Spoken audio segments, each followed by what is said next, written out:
PMC ప్రేక్షక దేవుళ్ళందరికీ కూడా నమస్కారాలు తెలియజేసుకుంటున్నాం. పిఎంసి ఛానల్లో ఉన్నటువంటి అనేక రకాలైనటువంటి శీర్షికల్లో పత్రిజీతో నా ప్రయాణం అనేది ఒకటి. ఇప్పటికే దీనిలో ఎంతోమంది పిరమిడ్ మాస్టర్స్ గతంలో వాళ్ళు ఎక్కడెక్కడ తిరిగి ఎంతమంది గురువుని కలిసి ఎలా వచ్చినప్పటికీ కూడా ఇప్పుడున్నటువంటి తరుణంలో పత్రిజీ గారిని కలిసిన తర్వాత అదనంగా ఆధ్యాత్మిక మూలాలను ఏ విధంగా గ్రహించగలిగారు, వాళ్ళ గత జన్మ సంస్కార బలం ఏ విధంగా ప్రేరణ ఇచ్చింది వాళ్ళకి, ఇటువంటి నాలెడ్జ్ అంది కూడా అదే అనేక వేలాది ఆధ్యాత్మిక గ్రంథాల నుంచి పత్రిజీ సమీకరించుకున్నటువంటి జ్ఞాన సంపద అంతా కూడా ఎలా పుణికి పుచ్చుకోగలిగారు. అలా పుచ్చుకున్నటువంటి జ్ఞాన సంపద అంతా కూడా గురు రుణం తీర్చుకోవటానికి వీలు లేకుండా కృతజ్ఞత భావంగా సమాజానికి ఏ విధంగా అందించాలి అనేటటువంటి విషయాలు ఎన్నో విషయాలు మనం ఏఎంసీలో పత్రిజీ నా ప్రయాణం ద్వారా ఇప్పటికే విని ఉన్నాం మనకి. అట్లా ఈరోజు మన ముందుకి నిజామాబాద్ జిల్లాలో మన ఆర్మూరు పట్టణం నుంచి గీతాంజలి మేడం గారు మన ముందుకు వచ్చున్నారు. మరి వృత్తిపరంగా ఆవిడ టీచింగ్ ప్రొఫెషన్లో ఉన్నప్పటికీ కూడా ప్రవృత్తిపరంగా ఆధ్యాత్మిక చింతన అపారంగా ఉంది ఆవిడ విషయాలన్నీ కూడా మనం వివరంగా తెలుసుకుందాం. నమస్తే అమ్మా. నమస్తే.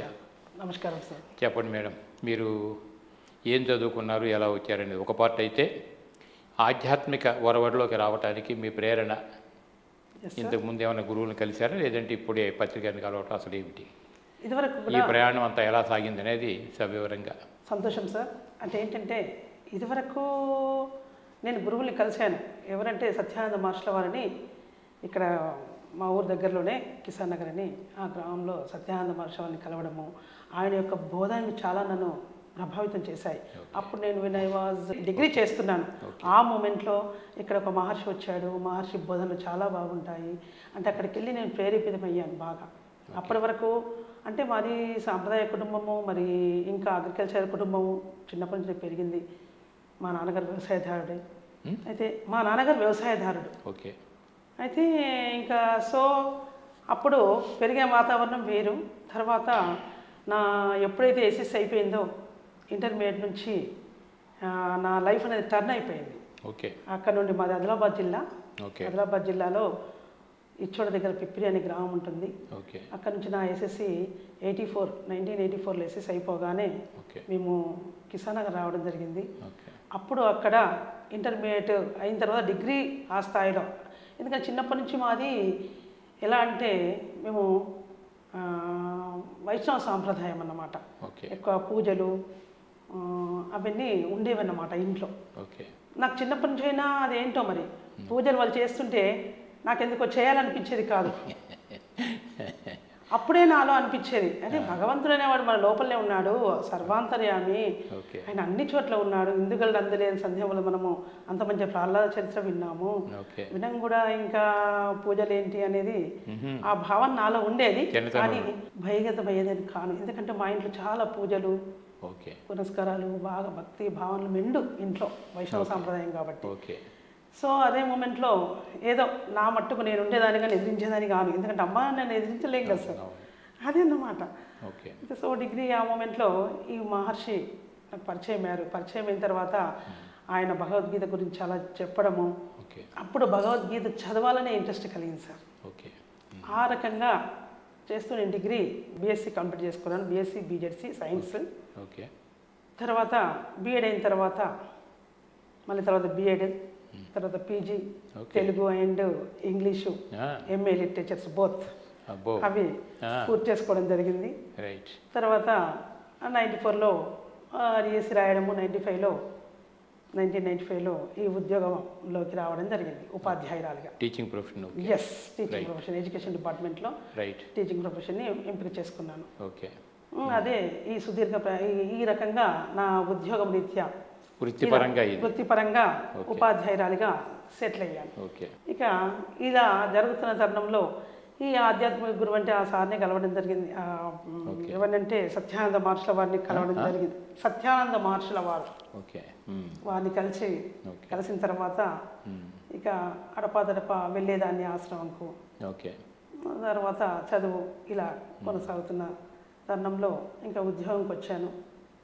ఉద్యోగం చేస్తూ ఇక తర్వాత అన్నీ ఇంకా పెళ్ళి సమస్యలు అవన్నీ పక్కన పెట్టినా కానీ తర్వాత ఏమైందంటే ఎప్పుడంటే నేను మన గురువు గారిని కలిసింది 2000 2015లో, ఓకే 2015వ సంవత్సరంలో.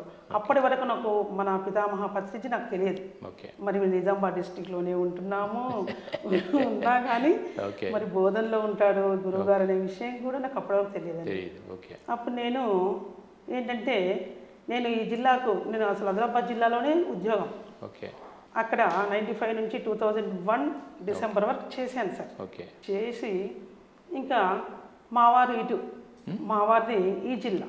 ఓకే మావారు ఈ జిల్లా కాబట్టి నేను అంతర్జిల్లా బదిలీపై నిజామాబాద్ జిల్లాకు రావడం జరిగింది. రైట్. అయితే వచ్చిన తర్వాత అప్పుడు బాల్కొండ అనే మండలంలో జాబ్ చేస్తున్న తరుణంలో 2015లో. ఓకే అప్పటి వరకు ఇంకా ఇల్లు పిల్లలు ఇంకా అదే దాంట్లో ఉండిపోయాను. 2001 నుంచి ఇంకా ఇంటికి దగ్గర అయిపోయాను కాబట్టి ఇంకా అందులోనే ఉన్నాము. ఓకే 2010లో మా వారు బాడీ వికెటెడ్. 2010లో. ఓకే ఓకే ఇక బాడీ వికెట్ అయిన సందర్భంలో అప్పుడు చాలా బాధలో ఉండేదాన్ని. ఇంకా మనకు మిగిలింది ఏంటి ఇంకా మరి భక్తి భావన. పిల్లలు ఒక పాప. ఓకే తను అప్పుడు 9th క్లాస్ చదివించాము. ఇప్పుడు యుఎస్లో ఉంటుంది అమ్మాయి. మ్యారేజ్ చేసాం సార్ 2022లో. సెటిల్డ్ పాప వరకు సెటిల్డ్. ఆగస్ట్ 17 మ్యారేజ్ అయిపోయింది. పాప సెటిల్డ్. ఓకే ఇంకా సో అప్పటి వరకు ఇలా సాగుతున్న తరుణంలో నాకు కొంచెము అనారోగ్యం అనేది ఏర్పడింది సార్. ఓకే స్పాండిలైటిస్, మెడల నొప్పులు. ఓకే ఓకే ఇంకా డాక్టర్ దగ్గర నేను వృత్తిరీత్యా ప్రధాన ఉపాధ్యాయురాలిని కాబట్టి పాఠశాలలో నాకు ఎక్కువ పని ఉండేది. రిటర్న్లో రాత వర్క్ ఎక్కువ. ఆ మూమెంట్లో నేను కొంచెం సేపు రాస్తే ఒక 15 నిమిషాలు రాస్తే హాఫ్ అన్ అవర్ రెస్ట్ తీసుకోవాల్సిన పరిస్థితి ఉంటుంది. ఓకే ఏంటి డాక్టర్ని కలిశాను. కలిసిన తర్వాత ఏమైంది, డాక్టర్ మెడిసిన్స్ ఇవ్వడము. ఓకే అదైన తర్వాత ఆ మెడిసిన్స్ వాడుతున్న తరుణంలో నాకు అనిపించేది ఈ వాడితే నేను అసలే సైన్స్ టీచర్ని. ఓకే ఈ మెడిసిన్స్ వాడితే ఏమిటిదంటే సార్ సైడ్ ఎఫెక్ట్స్ ఏమన్నా ఉంటాయి, ఎందుకులే ఇవి వాడడము, మరి యోగాలో ఏమన్నా ఉందేమో అని తెలుసుకుందామని యోగా మాస్టరు భీమేశ్ సార్ని కలవడం జరిగింది మా ఆర్మూర్లో. తర్వాత అంతకుముందు ఫిజియోథెరపిస్ట్ ద్వారా ఫిజియోథెరపీ కూడా చేయించుకోవడం జరుగుతుంది. ఆ మూమెంట్లో ఆయన ద్వారా అంజయ్య మాస్టర్ గారని పరిచయం అయ్యారు. అక్కడ వారి యొక్క ఆశ్రమంలో నేను పిరమిడ్ చూడడం జరిగింది. ఇదేంటి అని అడిగాను. ఇది పిరమిడ్ ఇలా ఉంటుందమ్మా, దీని కింద ధ్యానం చేస్తే 3 ఎనర్జీ వస్తుంది అనేసరికి పిరమిడ్. ఓకే ఈజిప్ట్లోని పిరమిడ్ కదా, నేను చదువుకున్నప్పుడు ప్రపంచంలోని 7 వింతల్లో ఒక వింత ఈజిప్ట్ పిరమిడ్లు అని చదువుకున్నాను, కానీ ఈజిప్ట్ యొక్క ఎనర్జీ ఇలా ఉంటుంది అలా ఉంటుంది అని చెప్తుంటే నమ్మలేకపోయాను సార్. ఫస్ట్ నమ్మలేక లేదు మేడం మీకు ఆయన నంబర్ ఇస్తాను, మీరు ఖచ్చితంగా ఆయన కలవండి అన్నారు. అలా కలవడము, ఆయన ధ్యానము పరిచయం చేయడము. అంజయ్ గారు 2015 నవంబర్లో ఆయన ధ్యాన పరిచయం చేశారు నాకు. ఇక అప్పుడే మన గురూజీ బర్త్డే సంబరాలు బాల్ భవన్లో చేస్తున్నారు. నిజామాబాద్ బాల్ భవన్లో. ఇంకా మరి సరే కలుద్దాం గురువు గారిని. దీనికి మన పిఎస్ఎస్ఎం అధినేత మన బ్రహ్మర్షి సుభాష్ పత్రిజీ కదా, మరొకసారి గురువుగారిని దర్శించుకుంటే బాగుంటుందనే ఉద్దేశంతో అక్కడికి వెళ్ళడం జరిగింది. గురువుగారిని కలవడము, ఇంకా గురువుగారు చక్కగా తన ఫ్లూట్ నాదంతో మా అందరినీ ధ్యానం చేయించడము. గురువుగారిని ఫస్ట్ టైం చూడగానే ఎట్లా ఫీల్ అయ్యారు మీరు? ఎలా అంటే సార్ ఇక అంటే కొత్త గురువు దగ్గరికి వెళ్ళినా కొత్త వ్యక్తి దగ్గరికి వెళ్ళినా చూడగానే ఒక స్పందన ఉంటుంది మనకు కదా. అలాగే పత్రికను చూడగానే మీ స్పందన. అందరూ ఆయన గురించి గొప్పగా చెప్తుంటే ఏమలే గురువుగారు అంటే నేనేమనుకున్నానంటే అప్పుడే నేను ధ్యానం చేస్తున్నాను స్టార్ట్ అయింది. అంటే అందరు ఎలా ఉంటారంటే కాషాయాలు కట్టుకొని ఏదో రకంగా ఉంటారు కదా. ఇప్పుడు నేను చూసిన గురువు అదే సత్యానంద మహర్షుల వారు ఫస్ట్. తర్వాత ఈ గురువు గారిని చూస్తే డిఫరెంట్ చెప్పారు అంజయ్ మాస్టర్ గారు ఇలా ఉంటారు ఇలా. ఇంకా చూడగానే ఒకలాంటి ఆనందం సార్ నాలో. అక్కడ వ్యక్తుల్ని కలిసి ఒక్కొక్కరు ఒక్కో రకమైన అనుభవాలు చెప్తుంటే ఆనందం వేసింది. ఎస్ నాకు తగిన గురువు ఇతనే అని అప్పుడే నా మదికి పులకించింది సార్ ఆనందంతో. ఎస్ అని అప్పటి నుంచి మరి సార్ని కలవడము, సార్ని చూడగానే సార్ని కలవగానే సార్ ఇలా ఎగాదిగా చూసేసరికి నేను అసలు ఆయన వైపు ఎదురుగా చూడలేకపోయాను, భయం వేసి ఇలా తిప్పుకున్నాను కళ్ళు. ఎందుకంటే మొదటిసారి తెలియదు. తర్వాత క్రమక్రమంగా అర్థమైంది సారు ఇలా చూస్తారు అంటే అలానే మనం చూడాలి, మనము ఏ స్టేజ్లో ఉన్నామనే విషయము సార్ చూస్తారు, భయపడకూడదు అనేది మన సీనియర్ మాస్టర్ ద్వారా నేను తెలుసుకున్నాను. అది సార్ నా ధ్యాన ప్రయాణం అక్కడి నుంచి మొదలైంది. మరి అంతే ఒకసారి చెప్పగానే నేను నమ్మలేదు కూడా. ఏంటి పిరమిడ్ ధ్యానము 3 శక్తి వస్తుందంట, అంత గొప్పదా? మరి చూద్దాం. మరి ఆ పిరమిడ్స్ నా దగ్గర లేవు. ఆయన 2x2 వుడెన్ పిరమిడ్ తీసుకొచ్చి మన ఇంట్లో హ్యాంగ్ చేసి వెళ్ళాడు. దాని కింద నేను చేస్తున్న తరుణంలో నాకు స్వస్థత చేకూరింది సార్.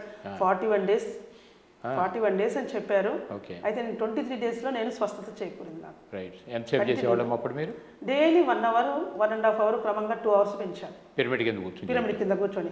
మళ్ళీ ఆయన ఒకటి చెప్పాడు, ఏంటంటే దాని కింద ఎక్కడైతే కూర్చున్నారో అక్కడే కూర్చొని చేయండి మేడం, అక్కడిక్కడ కాదు, అదే ప్లేస్కు ఎనర్జీ ఉంటుంది, అదే ప్లేస్లో కూర్చొని చేయండి అంటే అలా చేస్తున్న తరుణంలో ఇప్పుడు నేను ఉండేది అపార్ట్మెంట్ కాబట్టి నా అపార్ట్మెంట్లో అందరికి నేను రోల్ మోడల్ని.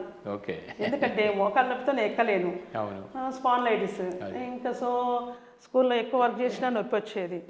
అయితే చేస్తున్నప్పుడు నాకు స్వస్థత చేకూరింది. అప్పుడే తగ్గేది ఉందో మరి ఎంతవరకు కర్మ అనుభవిస్తామో ఏదైనా తర్వాత తెలిసింది. అది కర్మ, అది ఎప్పుడైతే తీరిపోతుందో అప్పుడు అది రోగం అనేది తగ్గుతుంది అనే విషయము తర్వాత మన గురువుగారి పుస్తకాలు, గురువుగారి జ్ఞానం విన్నాక కానీ తెలిసిందండి. అసలు ధ్యానం సర్వరోగ నివారణి అని చెప్పారు, సత్యజ్ఞాన ప్రసాదిని.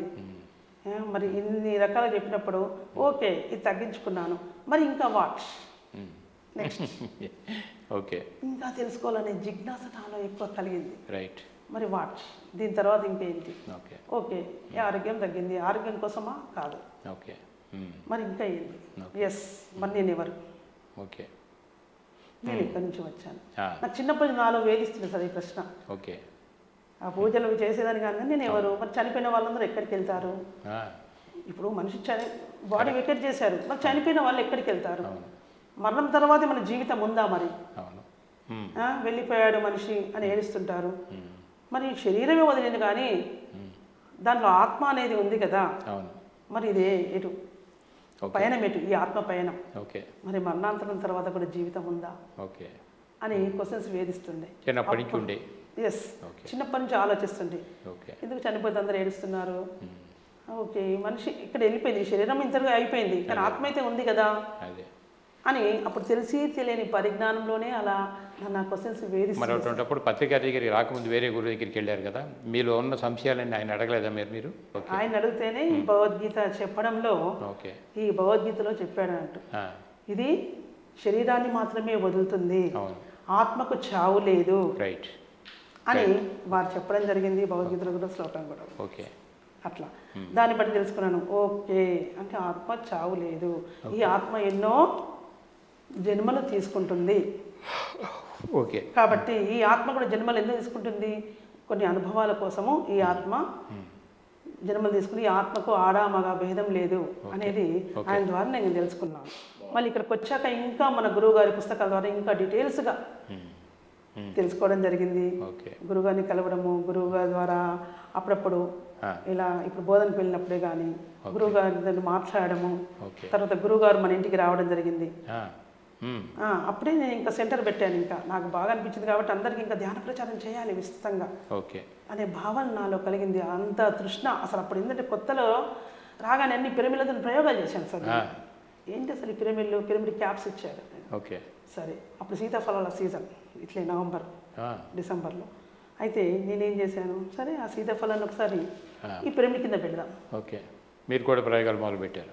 ఎస్ మరి ఏంటి పిరమిడ్కి అంత అద్భుత శక్తి ఉందంటున్నారే, కరెక్టే, మరి చూద్దాం. మరి పిరమిడ్ కింద పెట్టింది ఎక్కువ రోజులు నిల్వ ఉంటుందంట, మరి బయట పెట్టింది తొందరగా పాడవద్దంట. మరి కారణం ఏంటి అని ఏం చేశాను, ఒక చిన్న బాస్కెట్లో గుళ్ళలో కొన్ని సీతాఫలాలు ఒక 2-3 తీసుకొని ఆకులో దాన్ని అటు ఆగప్పి ఉంచాను.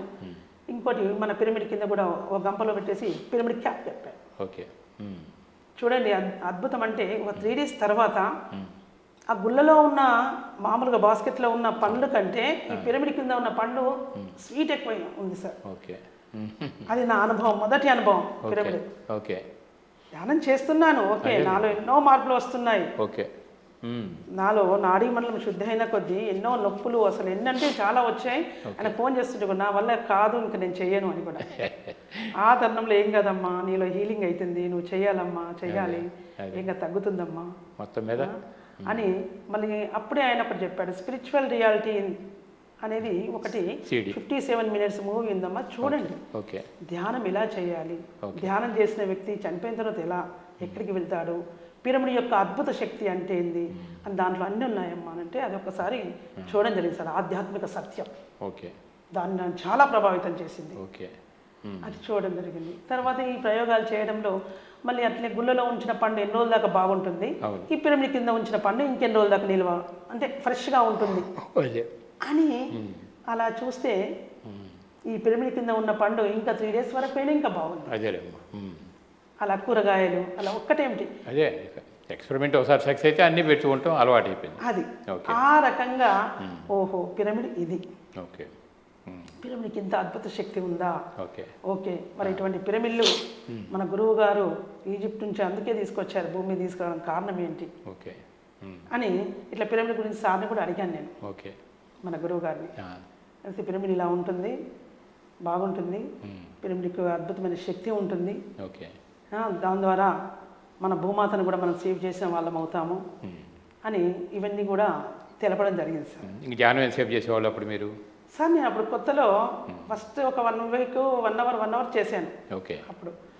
ఇక తర్వాత 1.5 hour, తర్వాత మెల్లమెల్ల క్రమంగా పెంచుకుంటూ 2 hours చేశాను సార్. 2 hours చేసినప్పుడే నాలో హీలింగ్ అనేది మొదలైపోయింది, స్వస్థతగా అయ్యాను. అయిన తర్వాత ఎస్ మరి ఇంకా తెలుసుకోవాల్సింది ఏంటి, మరి నేను ఎవరిని, మనం ఎక్కడి నుంచి వచ్చాం, ఎటు వెళ్తాం, ఇవన్నీ విషయాల కోసము దానికోసం మన సార్ పుస్తకాలు చదవడము. అలా సార్ పుస్తకాలు ఫస్ట్ ఒక యోగి ఆత్మకథ చదివాను సార్, ఆధ్యాత్మిక శాస్త్రం చదివాను, పిరమిడ్ నవరత్నాలు, తర్వాత ధ్యానం అంటే ఏంటి అవి, ధ్యాన శాస్త్రము, అవి చదవడం జరిగింది సార్. వాటి మీద ఏమైనా ఎక్స్పెరిమెంట్ చేశారు? బుక్స్ చదివినప్పుడు తీసుకున్న సబ్జెక్ట్ ఉంది కదా మీకు, ఒకటి మ్యాజిక్ బుక్ అనేది కూడా కొంచెం చదివాను సార్, మ్యాజిక్ నక్షత్ర లోకాలు, ఇటువంటి కొన్ని చదివాను సార్. మరణం లేని మీరు కొంచెం కొంతవరకు చదివాను సార్, అది చదవలేకపోయాను. అది సార్ని ప్రభావితం చేసిన బుక్, అదే దాన్ని చదవాలి సార్. అదే మరి యూ ఫర్ ఎవర్. ఎందుకంటే మీరు ప్రయోగాలు మళ్ళీ చేయటం అలవాటు కాబట్టి ఇవి కూడా చదివితే ఫిజికల్గా మీరేమేమి ఇప్పుడు థర్డ్ ఐ అంటాం ఎట్లా ఉంటుందో మనకు తెలియదు, యాస్ట్రల్ ట్రావెల్ అంటాం మనలో నుంచి ఇంకొకటి బయటికి ఎలా వస్తాడో తెలియదు. ఇవన్నీ మరి ఎక్స్పెరిమెంట్ చేయాలంటే కొంతవరకు పట్టుదల కావాలనే కోరిక ఇవన్నీ బలంగా ఉంటే ఎక్స్పెరిమెంట్స్ అవుతాయి. అలాంటివి ఏమైనా చేశారంటే చెయ్యాలంటే ముందు యూ ఫర్ ఎవర్ అంటే మళ్ళీ న్యూటన్ గారి క్లాస్ కూడా మరణం లేదు మీరు, న్యూటన్ లక్ష్మి గారి క్లాసుకు కూడా ఒకసారి మా ఇస్రాయ బుద్ధ క్లాస్కు 3 days వెళ్ళడం జరిగింది. వాటి సోల్ కోచ్ అంటూ తను కూడా అవి కూడా బాగానే అనిపించింది సార్ అక్కడ. అంటే సాంప్రదాయబద్ధంగా మీరు వైష్ణవ సాంప్రదాయం అన్నారు కాబట్టి బై బర్త్ మీరు వెజిటేరియన్? బై బర్త్ అంటే సార్ నేను నాన్ వెజ్. చార్దాత శ్రీ వైష్ణవ మా క్యాస్ట్ వచ్చేసి BCD. అయితే ఇక్కడ ధ్యానంలోకి ఎప్పుడు వచ్చానో అప్పుడు మానేసిన సార్. అట్లాగా? ఎస్, ఇక్కడ గమ్మత్తు ఉంది సార్, ఇది నా విషయం చెప్పాలంటే మీకు. అంటే వైష్ణవ సాంప్రదాయం అనేది జనరల్గా బ్రాహ్మణ కల్ట్లో వైష్ణవ సాంప్రదాయం అంటాం. వైష్ణవ సాంప్రదాయంలో శ్రీ వైష్ణవాసు వెజిటేరియన్స్. అలాగే ఇంకా మేము చార్దాత శ్రీ వైష్ణవ కాబట్టి పక్కా నాన్ వెజ్. ఇంకా అవునా? అది అయితే నేను ఎప్పుడే ధ్యానంలోకి వచ్చానో అక్కడ మాస్టర్ నాకు ధ్యాన పరిచయం చేసిన మాస్టరు కండిషన్ చెప్పారు, అమ్మా ఒక 41 days మీరు తినకండి, మీరు నాన్ వెజ్ మానేసి మీరు ధ్యాన సాధన చేయండి, ఆ గిన్నెలు కూడా పక్కెట్టేసేయండి, ఆ గిన్నెల్లో కూడా వండుకోకూడదు అని కండిషన్. అటువంటి కుదరదు. 2 రోజుల తర్వాత 3వ రోజు నాడు ఆమ్లెట్ లేనిది ఈ నాలుక మింగని అంటోంది కాబట్టి నా వల్ల కాదు, నీ ధ్యానం నువ్వు పక్కెట్టాడు అనగానే మేం కదా, నేను స్కూల్ టీచర్ని కదా, పిల్లల్ని బుజ్జగిస్తూ స్కూల్కి రావాలంటే ఏం చేస్తాం, మరి చాక్లెట్ ఇస్తాం రా, 1 ఇస్తా 2 ఇస్తా అని బతిమాలుకుంటూ పిల్లల్ని ఎట్లా రప్పించుకుంటామో ఆయన కూడా ఏం చేశాడు, అమ్మ ఒక 41 రోజే, 41 రోజులు కాగానే మానేసి మీ ఇష్టం, ఇక బాగా అనిపిస్తే మానేస్తారు, బాగా అనిపించకుండా తినండి, మీరు మీది, కానీ ఈ 41 రోజులు చేస్తున్నంత సేపు దీక్షగా చేయదు అని చెప్పడం జరిగింది సార్. అది అలా చేశాక నాకు 23 డేస్లోనే నేను సక్సెస్ అయిపోయాక ఇంకా దాని మీద ఎందుకు వ్యామోహం, కరెక్ట్, మొత్తం మీద బయటపడ్డారు. మొత్తానికి అప్పటి నుంచి ఇంకా కంప్లీట్గా క్లోజ్, గిన్నెలు మార్చడం జరిగింది, ఓకే, అన్నీ ఎప్పటిలో ఫ్రెష్గా ప్యూర్ వెజిటేరియన్గా మారాను సార్. బాగుంది. అట్లా ఇప్పుడు ధ్యానంలో మరి మీరు కూర్చుంటున్నారు, ధ్యానం ఇంకేమైనా మంచి మంచి అనుభవాలు రావటం మీకు? ధ్యానంలో అనుభవాలంటూ సార్ నాకు తక్కువే సార్. థర్డ్ డే అని కానీ యాసిడ్ లెవెల్స్ అలాంటివి ఏం లేవు. కాకపోతే జ్ఞానపరమైన అవగాహనలో అంచెలంచెలుగా ఎదగటం. ఎస్, ధ్యానంలో కూర్చుంటాను. ఇప్పుడు 1 సిట్టింగ్ 3 అవర్స్ కూర్చుంటాను sir. 3 hours 2.5 hours morning daily. ఇప్పుడు ఏంటంటే మరి ఇందులోకి వచ్చాక ఇలా జరుగుతుంది. మన ఇంట్లో సెంటర్ కూడా పెట్టడం జరిగింది. అంతకుముందు మా ఇంట్లో సెంటర్ పెట్టక ముందు మా దగ్గర గంగారెడ్డి గారని, నల్లగంగారెడ్డి గారని వారి ఇల్లు ఇవ్వడం జరిగింది. నా కొలీగ్ అయిన రణవీర్ సార్ నేను ఇద్దరం కలిసి అక్కడ సెంటర్ కూడా నడపడం జరిగింది సార్ వాళ్ళ ఇంట్లో. సార్ వాళ్ళు ఆర్మూర్లో మీరే క్లాసులు కండక్ట్ చేసేవాళ్ళు? మేము ఈ క్లాసులు కండక్ట్ చేసాం. పౌర్ణమి అమావాస్య ధ్యానాలు పెద్ద పెద్ద మాస్టర్లు రప్పించి చేయడం జరిగింది. నిజామాబాద్ మాస్టర్స్ కూడా రావడము, విస్తృతంగా ధ్యాన ప్రచారం చేయడం. అప్పుడే 15-16లో ఇంకా ఆర్మూర్ అంతా, ఆర్మూరు ఇంకెక్కడికి వెళ్ళినా వేరే విలేజ్లకు కూడా వెళ్ళి చక్కగా ధ్యాన ప్రచారం చేస్తూ పాంప్లెంట్స్ ఇవ్వడము అలా జరిగింది సార్. ఫస్ట్ మొదలు అంటే ఎక్కడ కొంచెం సమయం దొరికినా కానీ టీచర్ని కాబట్టి వృత్తిరీత్యా అక్కడికి వెళ్ళి ఆ స్కూల్లో ధ్యానం చెప్పడం ఇప్పుడు కూడా అలానే కొనసాగుతుంది. ఆ తరుణంలో మరి మేడం సబ్ సెంటర్ అంటూ పెట్టాలి, మీకంటూ ఒక సబ్ సెంటర్ ఉండాలి అని అనగానే సరే మరి మన ఇంట్లో కూడా సెంటర్ పెట్టుకుందామని నేను అపార్ట్మెంట్ ఓకే దాంట్లోనే సెంటర్ పెట్టడం జరిగింది. ఆ సెంటర్ పెట్టాక 1 ఇయర్కు మన గురువు గారు మన ఇంటికి రావడం జరిగింది. మా ఇంటికి వచ్చి ఆ సెంటర్కు పేరు పెట్టడం జరిగింది. శ్రీ వెంకటేశ్వర ధ్యాన కేంద్రం అని పేరు పెట్టారు సార్. అప్పుడు మా ఇంటికి వచ్చినప్పుడైతే ఇంకా ఎంత నా గురువు నా ఇంటికి వచ్చిన ఎంత ఆనందం అసలు చెప్పద్దు. సార్ కరోనా రావడం చేత ఆగింది, గ్రూప్ గ్యాదరింగ్ అయిపోయింది. ఇంకా డైలీ అంటే ఎవరేజ్గా తీసుకుంటే 20-25 మెంబర్స్ వచ్చేవారు సార్ మన ఇంటికి. ఇప్పుడు ఈ జూమ్ క్లాసుల ద్వారా అన్ని వెళ్తాను కదా, దానిలో కూడా ఏమైనా కండక్ట్ చేస్తారు? ఇప్పుడు జూమ్ క్లాసులు అంటే ఏం లేదు సార్, నేను వేరే జూమ్లలో క్లాసులు చెప్తాను సార్. ఎస్, నేను ప్రత్యేకంగా ఒక జూమ్ అంటూ పెట్టలేదు ఇంకా, బట్ క్లాసెస్ అయితే చెప్తాను. ఎస్.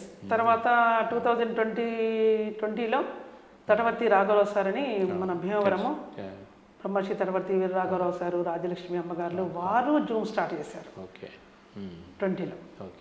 అప్పుడు కరోనా మూమెంట్ కదా, ఇంకా జూమ్లో జాయిన్ కావడము. ఇంకా దానికన్నా ముందు ఏంటంటే ఈ బాలకృష్ణ వాళ్ళది అంత ఇన్నర్ జర్నీలో పార్టిసిపేట్ కావడము. ఇన్నర్ జర్నీ దాంట్లో న్యూ ఎనర్జీ బుక్స్ వాటి గురించి వాళ్ళు క్లాసులు చెప్పడం, వర్క్షాప్ బుక్స్ బాగా చదివేవాళ్ళే. సేతు విజ్ఞానము వాటిలో పార్టిసిపేట్ అవ్వడము, ఆ వర్క్షాప్లో పాల్గొనడము అన్నీ ఆ మూమెంట్లో. అది ఆన్లైన్ ద్వారా, ఆన్లైన్ జూమ్ ద్వారా వాళ్ళు కండక్ట్ చేశారు. అవి చేస్తూ వీళ్ళ జూమ్లో జాయిన్ కావడము. అప్పుడు ఎస్ అంటే మనమంటే ఎవరము, ఆత్మ, మరి ఆత్మ యొక్క విజ్ఞానం, మరి ఆత్మజ్ఞానం కోసం మనం చేయాల్సింది ఏదైనా మరి ఆత్మజ్ఞానం తెలుసుకోవాలి అనే ఉద్దేశంతో ఇంకా సార్ గారు చెప్పిన విషయాలు చాలా ప్రభావితమయ్యాయి. మన బ్రహ్మర్షి రాఘవరావు సారు, రాజలక్ష్మి అమ్మగారులో ఆత్మజ్ఞాన శిక్షణ శిబిరం. నేను 17 అక్టోబర్లో ఆత్మజ్ఞాన శిక్షణ శిబిరాన్ని దర్శించాను వాళ్ళది భీమవరంలో. ఇంకా తర్వాత వెళ్ళలేకపోయాను వృత్తిరీత్యా కొంచెం ఇబ్బందుల వలన. తర్వాత 20 నుంచి వారి సాంగత్యంలో ఇలా కొనసాగుతున్నాం సార్. చాలా అద్భుతంగా. ఇంకేమేం చదివారు? బుక్స్, స్పిరిచువల్ బుక్స్, పత్రికా బుక్స్ ఏమన్నా? సార్ది ఆధ్యాత్మిక శాస్త్రం, విజ్ఞాన శాస్త్రం కొంతవరకు చదివాను. భగవద్గీత పత్రిక రాసిన భగవద్గీత, వేమన సూక్తులు, వేమన పద్యాలు, మరి వీరబ్రహ్మేంద్ర స్వామి వారి ఆ పద్యాలు, ఈ బుక్స్ పద్యాలని బాగా చదివారు. అవి మళ్ళీ అప్పుడే మన పిరమిడ్ మన పిఎస్ఎస్ఎంలో వచ్చింది పిరమిడ్ ధ్యాన గీతాలు అనేది, ఆ బుక్ కూడా తీసుకోవడం జరిగింది. అప్పుడే పాండంగయ్య గారితో పరిచయాలు. ఊళ్ళో ఆర్మూర్లో మేము సప్తాహ నిర్వహించాము, నిజామాబాద్లో సప్తాహ నిర్వహించాము. గొప్ప గొప్ప మాస్టర్ చేత వాళ్ళు రావడము, జగిత్యాల సత్యనారాయణమూర్తి గారు రావడము. అప్పుడే కొత్తలో వచ్చినామంటే ఇంక ఇవన్నీ నన్ను చాలా ప్రభావితం చేశాయి. అరే ఇంత సీనియర్ మాస్టర్స్ ఉన్నారా, వాళ్ళ ద్వారా మనం కూడా కావాలి, మనం కూడా ధ్యాన ప్రచారం విస్తృతంగా చేయాలి అనే భావన నాలో ఏర్పడి ఇప్పుడు సారు నిర్వహించే జూమ్లు అయితేనేమి, ఇప్పుడు రకరకాల వాళ్ళు మన పత్రిజీ ప్రబోధాలు, 1S జూమ్, రైట్. మన రాఘవ సార్ జూము, ఏ జూమ్లని ఎవరు ఏ జూమ్లైనా క్లాసులు క్లాసులు చెప్పారు. హనుమాన్ బీచ్పల్లి గ్లోబల్ పత్రిజీ జన్మస్థల్ గ్లోబల్ అనే ఛానల్గా ఓకే మార్చారు. మళ్ళీ దాంట్లో కూడా క్లాసులు చెప్తుంటాను సార్ నేను. చాలా సంతోషం. మీరు చదివిన బుక్స్లో మీకు బాగా నచ్చినాయి, మీరు బాగా మెచ్చినాయి ఇంకేమైనా చెప్పగలరా? స్పిరిచువల్ బుక్స్లో మీరు చదివిన బుక్స్ నుంచి మీకు బాగా నచ్చినాయి కానీ మీరు బాగా మెచ్చిన బుక్స్ కానీ అట్లా? చాలా తక్కువనే చదివాను. చదివిన బుక్కులలో ఒక యోగి ఆత్మకథ ఓకే బాగుంది సార్ అది. ఓకే. అయితే తర్వాత మన గురువు గారి తక్కువే ఇంకా ఇంకా ఇప్పుడు ఎందుకంటే నా ఉద్యోగ బాధ్యతల వలన కొంచెం బుక్స్ తక్కువనే సార్ నేను చదివింది. కాకపోతే ఎక్కువ జ్ఞానమే వింటున్నాను. ఇప్పుడు మరి మ్యాగజైన్స్ మనకి వచ్చే తెలుగు మ్యాగజైన్ ఉంది కదా, మనకి జ్ఞాన జగత్ మ్యాగజైన్ వస్తుంటుంది కదా, తెప్పిస్తుంటారా అవి మీరేమన్నా? ఉన్నా సార్, ఇప్పుడు తెప్పిస్తున్నాను. ఇంకొందరికి కూడా వేయించాను సార్. ఇంకా కొందరికి ఇప్పిస్తాను. రైట్ అమ్మా. మా ఇంట్లో వాళ్ళకు, సిస్టర్స్కి అయితేంది, నా ఫ్రెండ్స్కి అయితేంది, ధ్యాన జగత్ సరిపోయింది. అట్లా చేతి విజ్ఞానంగా జూమ్ క్లాసులు ఇవన్నీ నడుస్తాయి కదా, భౌతిక ప్రపంచంలో ఎలా ఉండాలి ఏంటి ఇవన్నీ కొంతవరకు వీటిలో వచ్చేస్తున్నాయి.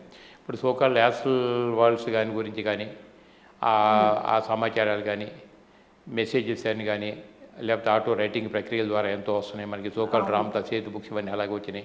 వాటి మీద మీకు ఏమైనా అవగాహన ఉందా? విన్నాను సార్, కానీ ఇంకా నాకంటే ఎలాంటి ఎక్స్పీరియన్స్ రాలేవు నాకు. జూమ్ క్లాసులు నార్మల్గా మనకి భగవద్గీత వాటిగా వైరా ఇట్లో నార్మల్ జీవనానికి ఏదైతే కావాలో అంతవరకు చెప్పగలుగుతాం. అవి మన రాఘవ సార్ రాసిన బుక్స్ కూడా చదవడం జరుగుతుంది. ఓకే ఓకే అట్లా రైట్ అమ్మా. అది తను రాసిన బుక్స్. ఓకే. మరణం తర్వాత కూడా వచ్చేవి, మరణాంతర జీవితము, తర్వాత దత్తాత్రేయుని 24 మంది గురువులు, ఓకే, అంటే పురాణాల ప్రకారంగా ఉన్నాయి. ఇహలోకవాసులమా పరలోకవాసులమా ఇటువంటివన్నీ అలా చదవడం జరుగుతుంది. Right right. సార్ రాసిన పుస్తకాలు కూడా అన్ని మన గురువు గారి గురించే, గురువు గారి తను తీసుకొని అయితే మరి ఇప్పుడు చాలా అద్భుతంగా రాశారు సార్. గురువుగారు మరి ఇప్పుడు ఫిజికల్గా ఉన్నంత వరకు గురువుగారు మనకి ఎట్లాగో బాగా ఉపయోగపడ్డారు, అందుకని చిందని నేర్చుకున్నారు. ఇప్పుడు మరి ఫిజికల్గా ఆయన లేరు కదా, వెళ్ళిపోయారు. ఇప్పుడు మీ ఫీలింగ్ ఏంటి?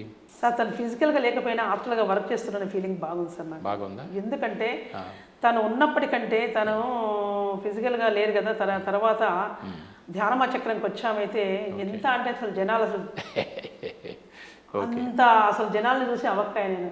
అరే అప్పటికంటే ఇప్పుడు ఇంత బాగా అద్భుతంగా ఇన్ని వేల మంది వస్తున్నారే, ఇదంతా మన గురువు గారి హాస్టల్ వర్క్ చాలా బాగా జరుగుతుంది అని. అంటే ఫిజికల్గా ఉంటే కొంతవరకు ఆరా పనిచేస్తుంది కానీ బట్ ఇప్పుడు శరీరం చేసిన తర్వాత మొత్తం ఆయన చైతన్యం అందరిలోనే విస్తరింపబడింది అనేది. ఓకే అమ్మా, చాలా సంతోషం, బాగుంది. అయితే చాలా అద్భుతం. ఇప్పుడు మరి పత్రికా రహస్యాలు ప్రపంచమంతా ధ్యానమే కావాలని కోరుకున్నారు కదా, మీరు ఆయన ఆశయ సాధనలో కృతజ్ఞత భావంగా ధ్యాన జగత్తు శాఖాహార లక్ష్యం కోసమని ఇప్పుడు మన ఛానల్ ఓపెన్ అయింది, పిఎంసి ఛానల్ అనేది. ఇప్పుడు అది మన ఛానల్ అని చెప్పి మనం అనుకుంటున్నాం. అప్పుడు మరి మన ఛానల్ మనం బలపరచుకోవటానికి మీ ప్రయత్నంగా మీరు ఏం చేస్తున్నారు? దానికి ఏం చేస్తున్నామంటే సార్, మన పత్రికారి గురించి, మన పత్రికారు మరి నువ్వు దేహం కాదు ఆత్మవు అంత ఎలుగెత్తి చాటినప్పుడు మరి పత్రికారి ఆశయ సాధనలో శాఖాహార జగత్, ప్రతి ఒక్క జీవి భూమి మీద ఉన్న జీవి శాఖాహారిగా మారాలి, ఓకే, అహింసా జగత్ కావాలి, మరి పిరమిడ్ జగత్ కావాలి అని వారి యొక్క ఆశయం. ధ్యాన జగత్, శాఖాహార జగత్, పిరమిడ్ జగత్. కాబట్టి అవి ప్రతి ఒక్కరూ అలా పాటించాలి అని, ప్రతి ఒక్కరూ మాంసాహారం మానాలని ఎన్నో శాఖాహార ర్యాలీలు కూడా చేస్తున్నాం సార్. ర్యాలీ చేస్తున్నారు. ఇవన్నీ ఇప్పుడు మనం ఉన్నంత వరకు మనం చేసేది కొన్ని పరిమితాల్లో ఉంటాయి. ప్రపంచవ్యాప్తంగా కావాలంటే మనం పోయి తిరగలేం కదా, అలా తిరగటానికి కదా ఇప్పుడు మన పిఎంసి ఛానల్ ఏర్పడింది. మరి పిఎంసి ఛానల్ మన ఛానల్ అంటే ఇప్పుడు ఒక ఛానల్ రన్ చేయడం చాలా కష్టం అవుతుంది, ఆర్థికంగా బోల్డంత సపోర్ట్ కావాలి. అట్లా మీరు ఇచ్చే సపోర్ట్లు ఎలా ఉంటాయి దానికి? ఎస్ సార్, ఇస్తాం సార్. మా రీసెంట్లీ 3 years బ్యాక్ మన షేర్స్ అని రావడం జరిగింది. ఆ షేర్లలో కూడా మేము ఎందుకంటే పిఎంసి మన ఛానల్ డెవలప్ అవుతున్న ఉద్దేశంతో షేర్స్ కూడా తీసుకోవడం జరిగింది, అందులో పెట్టడం జరిగింది. ఇంకా ఇతర వెళ్ళినప్పుడు కూడా మన పిఎంసి ఛానల్ గురించి కూడా ఎక్కడైతే మేము క్లాసులు చెప్పడానికి వెళ్తున్నామో జూమ్లోనే కాకుండా సార్ కొంచెం సమయం దొరికినా ఈవినింగ్ నేను వెళ్ళి క్లాసులు చెప్పడానికి వెళ్తాను సార్ ఊరు. Okay okay. నా వెహికల్, నాకు సొంత వెహికల్ ఉంది, ఆ వెహికల్పై వెళ్ళి మంచి చక్కగా క్లాసులు చెప్పుకొని వస్తాను. అక్కడ కూడా మన గురువు గారి గొప్పతనమే కాకుండా మన పిఎంసి ఛానల్ గురించి కూడా వివరిస్తాము. తర్వాత పిఎంసిలో మనమంతా భాగస్వామ్యం కావాలి, మనవంతు కృషిగా ఏదైనా చేయాలి అని వారికి చెప్పడం కూడా జరుగుతుంది సార్. ఇప్పుడు ఎందుకంటే నెలవారీగా మామూలు కారులో తీసుకుంటే బ్యాంక్ నుంచి ఎలా అయితే వెళ్ళిపోతుంటాయో అలా మనం కూడా పిఎంసికి ఇచ్చేటటువంటి దానిలో కూడా మనం జ్ఞానదాత సుఖీభవన్ స్కీమ్ పెట్టారు. అందులో పెట్టేసి ఒకసారి కమిటీ అయిపోతే నెలకి ఏదో 500 1000 ఎవరికి ఎంత చేత అయితే అంత ఇస్తూనే ఉన్నారు. దానికి అసలు కట్టగలిగిన వాళ్ళు 4000 5000 10,000 కొడుతున్నారు, లేని వాళ్ళు 1000 2000 ఇస్తున్నారు. మీరు ఏమన్నా అట్లా చేరారా? ఇస్తాం సార్, చేద్దాం సార్, తప్పకుండా చేయండి అయితే తప్పకుండా చేయడమే అలా మన గురువుగారి లక్ష్యాన్ని మనము మనకు వచ్చే ఆదాయంలో నుంచి కొంత పర్సెంటేజ్ మనం ఇచ్చేస్తే పత్రిక గారి ధ్యాన జగత్ అన్నారు కాబట్టి మనకు కూడా అందులో భాగస్వాములు అవుతాం మనకి. నేనే కాకుండా ఇతరులను కూడా చేర్పించగలుగుతారు. తప్పకుండా మీరు పురుషుల్లో ఉన్నారు కాబట్టి మీకు అంతా అలా కొట్టించగలిగితే మనకేలా మనం బలోపేతం చేసుకునేవాళ్ళం అవుతాం. అప్పుడు ఆయన కృతజ్ఞత భావం, ఆయన దగ్గర ఇంత జ్ఞానం నేర్చుకోబట్టి కదా ఈరోజు ఇంత హ్యాపీగా ఉండగలుగుతాం. మనకి దాని కృతజ్ఞత ఏమిటంటే ఆయన సంకల్పాలు మనం బలపరచడమే. అది ఏమి సంకల్పం అంటే ధ్యాన జగత్తులో భాగస్వాములు అవటమే. అవును సార్, బాగుంది. ఇంకా ఈ పిరమిడ్స్ విషయంలో కూడా మన ఉయ్యూరు శోభా మేడం కూడా పత్రిజీ పిరమిడ్ జగత్ అని పిరమిడ్ కట్టడానికి కూడా ఏమైనా సహాయం చేయమని చెప్పాడు. అది కూడా మన ఆశయం కాబట్టి, మన గురువు గారి ఆశయం కాబట్టి దాంట్లో భాగంగా దాంట్లో కూడా భాగస్వామ్యం చేయడం జరిగింది సార్. దానికి కూడా డబ్బులు ఇవ్వడం జరిగింది. అన్నీ బాగున్నాయి. మరి మీరు వృత్తిపరంగా టీచింగ్ లైన్లో ఉండటం, తెలుగులో మాస్టర్ డిగ్రీస్ చేయటం, వీటన్నిటితో పాటు కొన్ని కవితలు పాటలు కూడా రాస్తారని విన్నాం కదా. మీరు అలా పాటలు అవి రాసిన ఏమైనా ఉన్నాయా? ఉన్నాయి సార్, తప్పకుండా ఉన్నాయా? ఉన్నాయి సార్. మామూలు మీరు పాడుతుంటారా లేకపోతే రాయటం వరకు? రాస్తాను సార్, పాడుతుంటాను, కవితలు రాస్తుంటాను, పాటలు రాస్తుంటాను. ఇంకా తెలుగు బుక్ ఆఫ్ రికార్డులో కూడా నా పేరు సొంతం చేసుకున్నాను. ఓకే ఓకే, ఆ రకంగా మరి మంచి పాట ఏమైనా వినిపిస్తారా? కవి సమ్మేళనంలో తప్పకుండా సార్, కవి సమ్మేళనంలో కూడా మన ఇంటర్వ్యూ అంతా కొన్ని లక్షల మంది చూస్తున్నారు పిఎంసీ ద్వారా. మరి మీ మాటలతో పాటు మీ పాట కూడా ఏదైనా ఒకటి నిలబెట్టగలిగితే లక్షలాది మంది చూసేవాళ్ళు వాడు కూడా హ్యాపీ ఫీల్ అవుతారు, మేము హ్యాపీ ఫీల్ అవుతాం. ఓకే అమ్మా. మొదటగా నా స్వీయ రచన వినిపిస్తాను సార్. అమ్మా, నా స్వీయ రచన. మీ స్వీయ రచన అంటే మీరు కవితగా రాసినవి? అదే కవితగా రాసినవి. ఓకే. అదేంటంటే ఉపాధ్యాయుల గొప్పతనం గురించి చాలా అద్భుతంగా రాయడం జరిగింది. మన గురువు గారి పైన కూడా ఒక పాట రాయడం జరిగింది. మరి మీరు టీచింగ్ పురుషులు మీరు ఉన్నారు కాబట్టి ఉపాధ్యాయుల గురించి చెప్పాలి ముందే అయితే. తప్పకుండా. ఎందుకంటే సార్ ఓకే, గురువు గొప్పతనం ఎంతో సార్. ఎందుకంటే గురువు అంటేనే మనలో ఉన్న అంధకారాన్ని తొలగించి మనలో వెలుగుని నింపేవాడే గురువు కదా. గు అంటే చీకటి కదా సార్, చీకటిని తొలగించి వెలుతురిని ప్రసాదించేవాడే గురువు. తన కొవ్వొత్తిలో కరిగిపోతూ కొవ్వొత్తి ఎలా వెలుతుని ఎలా పంచుతుందో గురువు కూడా అలా వెలుతురిని పంచుతాడు. మరి ఈ ప్రాపంచిక గురువులే కాకుండా ఆధ్యాత్మిక గురువులు కూడా ఎంతో చక్కని ఆధ్యాత్మికతల్ని, ఆధ్యాత్మిక సత్యాల్ని, ఆధ్యాత్మిక విషయాల్ని ఎన్నో మనకు అందిస్తున్నారు. మన బ్రహ్మర్షి, మన పత్రిజీ అయితేనేమి, ఇప్పుడు ప్రస్తుతం మాకు ప్రతిరోజు జూమ్ ద్వారా తటవర్తి రాఘవరావు సారు, బ్రహ్మర్షి తటవర్తి రాఘవరావు సారు, బ్రహ్మ విద్వరిష్ట రాజలక్ష్మి అమ్మ గారు చాలా అద్భుతమైన జ్ఞానాన్ని ప్రతిరోజు అందిస్తున్నారు సార్. మార్నింగ్ ఎవ్రీడే 4 to 6:30 ధ్యానం ఉంటుంది. 6:30 నుంచి 7 వరకు వాళ్ళ క్లాస్ ఉంటుంది. దాని మీద అభిప్రాయాలు అలా ఉంటాయి సార్. ప్రతిరోజు పార్టిసిపేట్ అవ్వడం జరుగుతుంది సార్. గురువు కావాలి కదా, మా భౌతికపరమైన ఎదుగుదలకైనా భౌతిక శాస్త్రం చదవట గురువు కావాలి. ఇక ఆధ్యాత్మిక శిక్షణ అంటే గురువు లేని విద్య గుడ్డి విద్య కాబట్టి ఎప్పటికైనా గురువు కావాల్సిందే. ఇప్పుడు ఆ గురువు అని అంటే మరి మీ శ్వాసే గురువు అని చెప్పారు పత్రిక గారు. వీటన్నిటి మీద సార్ గురువు గారు మీరు అని ఎక్కడ మా గురువు, నేనెక్కడ, నీ శ్వాస నీ గురువు అని ప్రత్యక్షంగా చెప్పేసరికి అవాక్క అయిపోయాను అసలు. ఏంటి ఇలా చెప్తారు, ఇద్దరు గురువులు, నేను గురువుని అని అంటారు, మన గురువు ఇలా ఉన్నారేంటి అని. ఆ తర్వాత ఇప్పుడు క్రమక్రమంగా ఇన్ని రోజులకు కానీ ఆ సత్యం అనేది తెలిసింది సార్. ఎందుకంటే ఆధారపడే తత్వం లేకుండా, డిపెండెన్సీ లేకుండా చేయడం కోసం అన్నారే కానీ నిజానికి గురువు అంటే గైడ్ మాస్టర్ అనుకోవచ్చు. కాబట్టి గురువు లేని విద్య ఎప్పటికైనా గుడ్డి విద్య. అటువంటి గురువు మీద మీరు ఫీ రచన రాశారంటే చెప్పండి. మేము ప్రాపంచిక విద్యలు నేర్పే గురువులు, మన పత్రికారు లాంటి వాళ్ళు, రాఘవరావు సార్ లాంటి వాళ్ళు ఆధ్యాత్మిక విద్యను నేర్పేవారు కదా సార్. స్పిరిచువాలిటీ ఓకే అమ్మ, ఇది ప్రాపంచిక. ఎందుకంటే PSS movement decentralise policy. Decentralise policy ఏంటంటే పత్రికారు ఏం చెప్తారంటే, నేను ఒక ఆధ్యాత్మిక శాస్త్రవేత్తని, ఒక స్పిరిచువల్ సైంటిస్ట్ నేను. అందువలన ఏ ఎఫర్ట్ అయితే పెట్టి కష్టపడి చదువుకుంటే నేను ఇంతవరకు పెరిగానో సాధన ద్వారా, అదే ఎఫర్ట్ పెట్టి సాధన చేస్తూ చదివి ఎవరైనా ఆస్థాయికి ఎదుగుతారు. కాబట్టి ప్రతి ఒక్కరు ఆధ్యాత్మిక శాస్త్రవేత్తగా ఎదగాలని చెప్పని ఆయన కోరిక. గురువు యొక్క గొప్పతనాన్ని ప్రకటిస్తూ పాడే పాట. ఓకే. ఆచరించువాడే ఆచార్యుడు, ఆదరించువాడే ఆత్మబంధువు, ఆచరించువాడే ఆచార్యుడు. మెదడును తీర్చిదిద్దే మేధావి గురువు, మెదడును తీర్చిదిద్దే మేధావి గురువు, చదువు చెప్పునట్టి సద్గురుడే గురువు ఆచరించువాడే ఆచార్యుడు ఆదరించువాడే ఆత్మబంధువు ఆచరించువాడే ఆచార్యుడు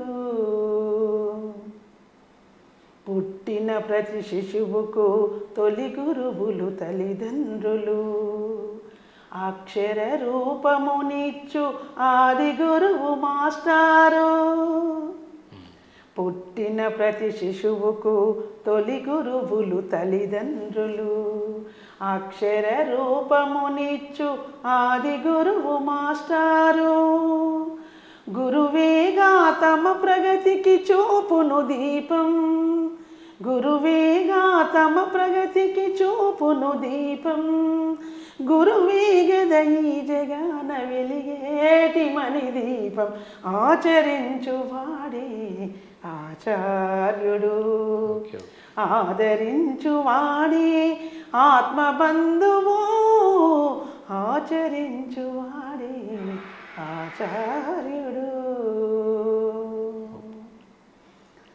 ఇంజనీరు డాక్టరు ఒక్క తప్పు చేస్తేనే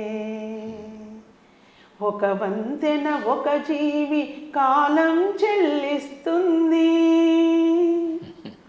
ఇంజనీరు డాక్టరు ఒక్క తప్పు చేస్తేనే ఒక వంతెన ఒక జీవి కాలం చెల్లిస్తుంది ఉపాధ్యాయుడా తప్పును ఒక్కసారి చేస్తే ఉపాధ్యాయుడా తప్పును ఒక్కసారి చేస్తే సమాజమే సమూలంగా నాశనమైపోతోంది ఆచరించువాడే ఆచార్యుడు ఆదరించువాడే ఆత్మబంధువు ఆచరించువాడే ఆచార్యుడు ఉన్నతమైనట్టిది ఉపాధ్యాయ వృత్తి ఉన్నతమైనట్టిది ఉపాధ్యాయ వృత్తి అత్యున్నత శిఖరాలను అందించినది వృత్తి ఆ శిఖరాన్నందిన రాధాకృష్ణను మనకు ఆ శిఖరాన్నందిన రాధాకృష్ణను మనకు పూజనీయులు జగతికి ముక్తిదాతలు ఆచరించువాడే ఆచార్యుడు ఆదరించువాడే ఆత్మబంధువు ఆచరించువాడే ఆచార్యుడు పదవీ కాలములో బదిలీలే ఉన్నా పదవీ కాలములో బదిలీలే ఉన్నా గురి తప్పనీయడు గురు బాధ్యత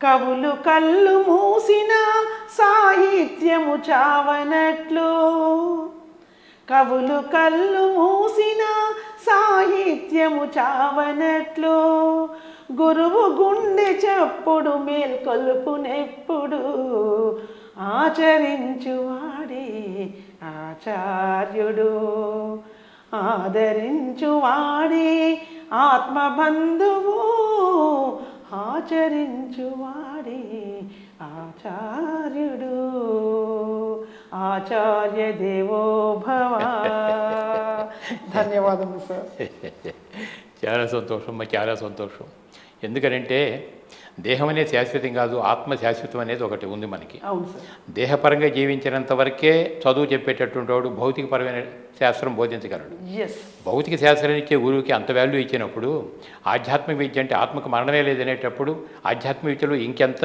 మనకి విద్య అందించాలి అటువంటి ఆధ్యాత్మిక గురువులకి ఎంత రుణపడి ఉంటాం ఇప్పుడు మనం ఎన్నో శతకోటి ఆత్మ ప్రణామాలు మరి అంతే కదా ఎందుకంటే ఏమిచ్చినా ఆ రుణం తీర్చుకోలేదు సార్ ఆధ్యాత్మిక విద్య అందువల్ల ఇప్పుడు సరే చెప్పండి ఎస్ జ్ఞానం అనేది ఒక వెలుతురు సార్ ఓకే ఓకే కాదు సార్ అజ్ఞానం అనేది చీకటి అవును ఆ వెలుతురులో మనము ఆ వెలుతురులో మనం ప్రయాణిస్తున్నప్పుడు ఎంత సులభంగా వెలుతురులో ఏదైనా పని చేసుకున్నా చకచకచగా పని చేసుకుంటాం. కానీ చీకట్లో చేయగలుగుతామా సార్? చేయలేము. అజ్ఞానం చీకటి, అది ఆ అజ్ఞానాన్ని తొలగించుకొని వెలుగులోకి రావాలి ప్రతి ఒక్కరము. మరి ఆ వెలుగులోకి రావాలి అంటే ఇది ప్రాపంచిక విద్య, ఇది ఆధ్యాత్మిక విద్య, స్పిరిచువాలిటీగా ఎంతో ఉంది సార్. చాలా విస్తృతంగా ఉన్న సబ్జెక్ట్ అది. చాలా విస్తృతము, చాలా లోతుల్లోకి వెళ్ళాలి. ఎన్నో విషయాలు తెలుసుకోవాల్సిన ఆవశ్యకత ఉంది. ఎంత తెలిసినా ఇంకా నాకు తెలిసింది ఘోరంతే సార్. ఇంకా కొన్నంతా ఉంది మన గురువు గారి జ్ఞానం. అందులో మీరు పాట మొదలు పెట్టడమే ఆచార్యుడు అని చెప్పి అన్నారు. ఆచార్యుడు అని అంటే థియరిటికల్గా ఎంత తెలిసినప్పటికీ కూడా ఇట్ ఓన్లీ కలెక్టివ్ ఇన్ఫర్మేషన్. పుస్తకం ద్వారా మీరు చదివినా, చెప్పే క్లాసుల ద్వారా మీరు విన్నా, it is only collective information. సమాచారాన్ని సేకరించుకోగలిగాం. దాన్ని నిత్య జీవితంలో మీరు ఆచరించగలిగితే తప్ప వాడిని ఆచార్యుడు అని చెప్పి అని అంటాం. అంతే కదా. ఆచార్యుడు అంటే అర్థం ఏమిటి? ఆచరించి చూపగలిగిన వాడు ఆచార్యుడు అవుతాడు. పాండిత్యం అనేది ప్రదర్శనకు వస్తుంది. జ్ఞాని అనేది జీవించేవాడు జ్ఞానిగా మారతాడు కదా. అటువంటిప్పుడు మీరు ఆచార్యుడికి అంత పెద్ద పేట వేశారు. So very happy.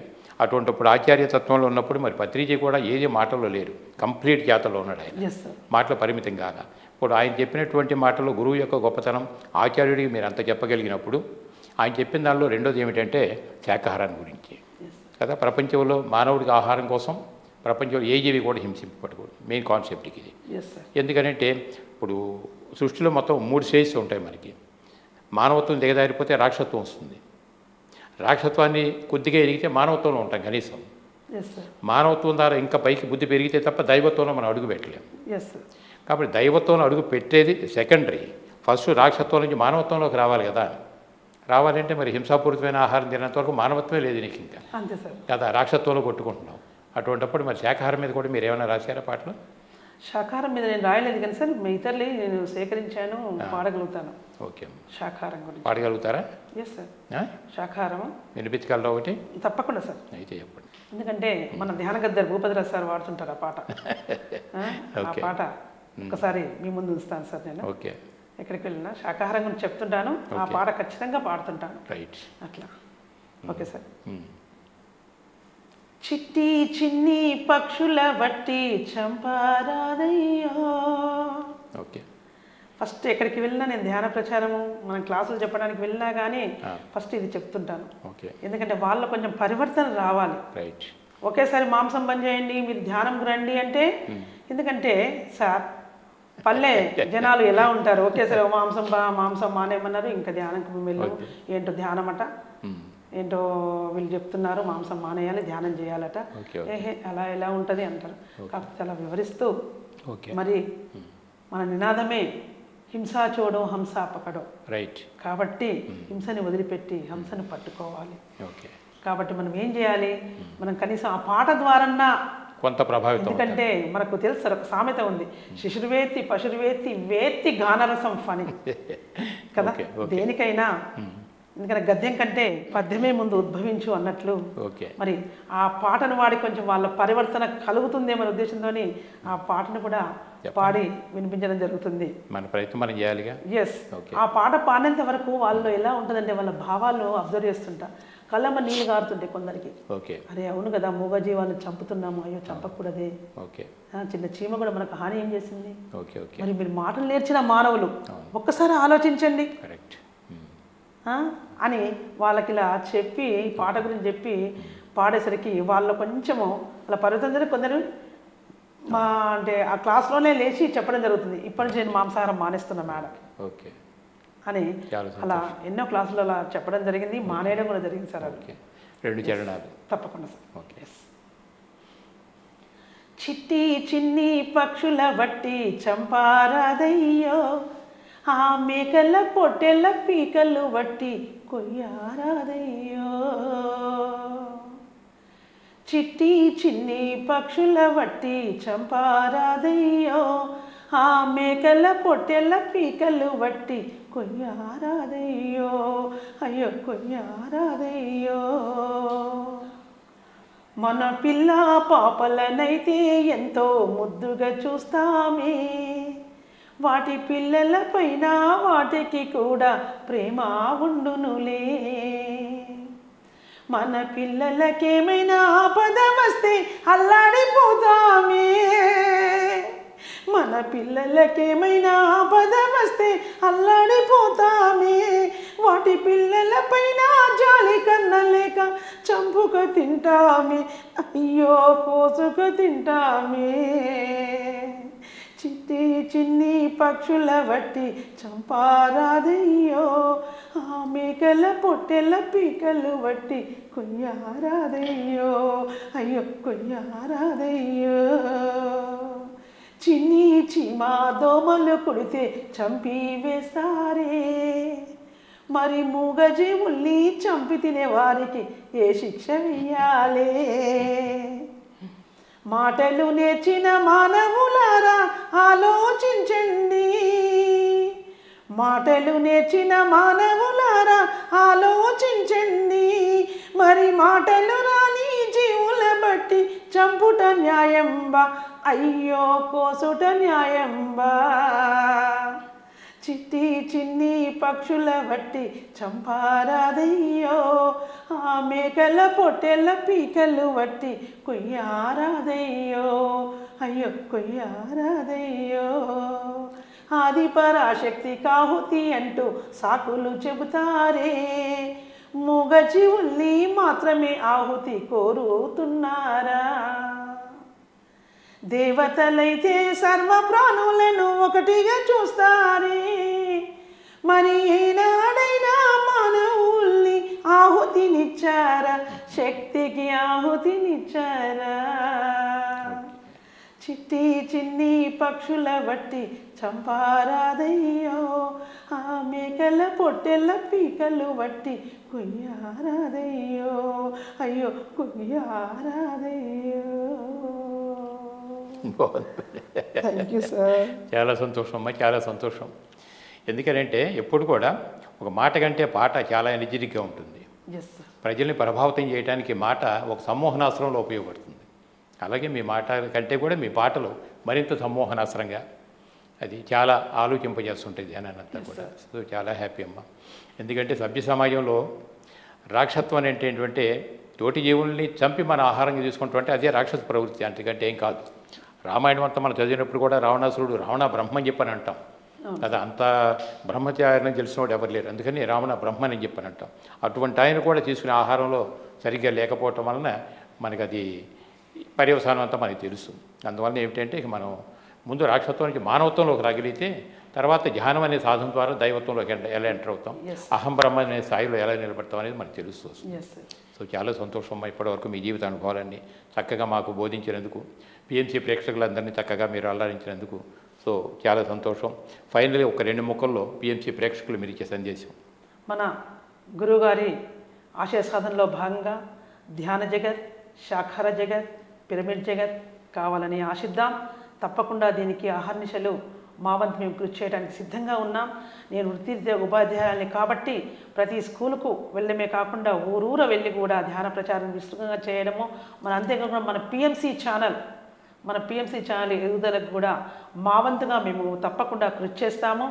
దీంట్లో ఇంకందరినీ భాగస్వామ్యం చేయడానికి కూడా ప్రయత్నిస్తాము తప్పకుండా. ఎందుకంటే మనమందరి మన బాట ఒక్కటే సార్. పదములు ఎన్ని అయినా పరమాత్ముడు ఒక్కడే కాబట్టి ఆ పరమాత్మని చేరుకునేంత వరకు ఈ సమరము ఆగదు. తప్పకుండా పత్రిజీ గారి ఆశయ సాధనలో సమిధిగా పురోగమిస్తూ మేము ముందుకు వెళ్తామని తెలియజేస్తున్నాను సార్. తప్పకుండా శాకాహార జగత్, జై శాకాహార జగత్, జై పిరమిడ్ జగత్, శాకాహార జగత్. గీతాంజలి మేడం గారి యొక్క అనుభవ జ్ఞానం అంతా కూడా మీరు విన్నారుగా. వృత్తిపరంగా టీచర్ ప్రొఫెషన్లో ఉన్నప్పటికీ కూడా ప్రవృత్తిపరంగా అసలు ఆధ్యాత్మిక చింతనలో అడుగుపెట్టిన తర్వాత ఆవిడ ఆశయ సాధనలో పత్రిక ఆశయ సాధనే ఆవిడ సాధనగా తీసుకుని ఎప్పటివరకు ఏ విధంగా వచ్చారో మనందరం వింటూ వచ్చాం. ఫస్ట్ రాక్షస ప్రవృత్తి నుంచి మానవత్వంలోకి రాగలిగితే తర్వాత దైవత్వం సంగతి తర్వాత. అందువల్ల ఫస్ట్ ఆఫ్ ఆల్ ఏంటంటే ధ్యానం చేసినప్పుడు మన అంతర్గత శక్తి ఏంటో మనకు అర్థమవుతాయి. కానీ ముందు రాక్షసత్వం నుంచి బయటికి రావాలంటే మానవత్వంలోకి రావాలి కనీసం. ఓకే, పాట ద్వారా చక్కగా వినిపించారు కాబట్టి మేడం గారికి మరొకసారి ధన్యవాదాలు తెలియజేస్తూ వీక్షించినటువంటి ప్రేక్షక దేవుళ్ళందరికీ కూడా మరొకసారి నేను ధన్యవాదాలు తెలియజేసుకుంటున్నాను. So thank you very much.